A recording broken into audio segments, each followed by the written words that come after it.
تو را سرسان و سرگردان کند زن، تو را خوشبختی این دوران کند زن. اگر خواهد تو را در یک دقیقه بر این خاک سیاه یکسان کند زن. تو را زن میبرد تا اوج گردون، دلت را میکشد از سینه بیرون. تو را زن میکند آسوده خاطر، اگر در زندگی باشی جگر خون. تو را زن میبرد بر سوی ساحل، زی تو با مهربانی میبرد دل. اگر غافل شوی یک دم زی مکرش، برایت میدهد زهر خلاخی. تو را مشهور دنیا میکند زن، تو را در قوطی جا میکند زن. اگرچه سرفرازی بین مردم، تو را خاک تخت پا میکند زن. تو را خوب و تو را بد میکند زن، تو را صفر و تو را صد میکند زن.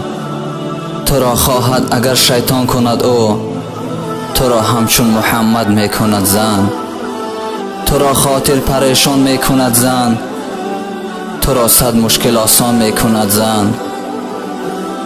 تو را یک پیر دانا و خیرتمند و هم طفل دبستان میکند زن. تو را زن سربلند و شاد سازد، تو را معمور هم آباد سازد. ولی گاه همین زن ای برادر، همه امید ما برآباد سازد. چو زن ما را نباشد ما غریبیم، ز شهد زندگی بی نصیبیم. اگر چنده که با او سربلندیم، ولی از دست او گه سر نشیبیم.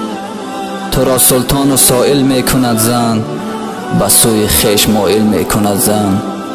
خیرتمندی اگر نادان کند او، تو نادان باشی عاقل میکند زن. تو را زن می نماید تاج از زر، تو را زن می گذارد تاج بر سر. تو را زن می کند صاحب دنیا، تو را زن می کند بی خانه و در. تو را زن عاقل و فرزانه سازد، تو را زن ساکن میخانه سازد. اگر داری تو کاخی سربلنده، ورا زن عاقبت ویرانه سازد. مگو زن را تو بد ای مردی عاقل، که ما خاریم به این خوش عمالی. اگر زن نیست مردان را غم او، رساند عاقبت بر سکته دل.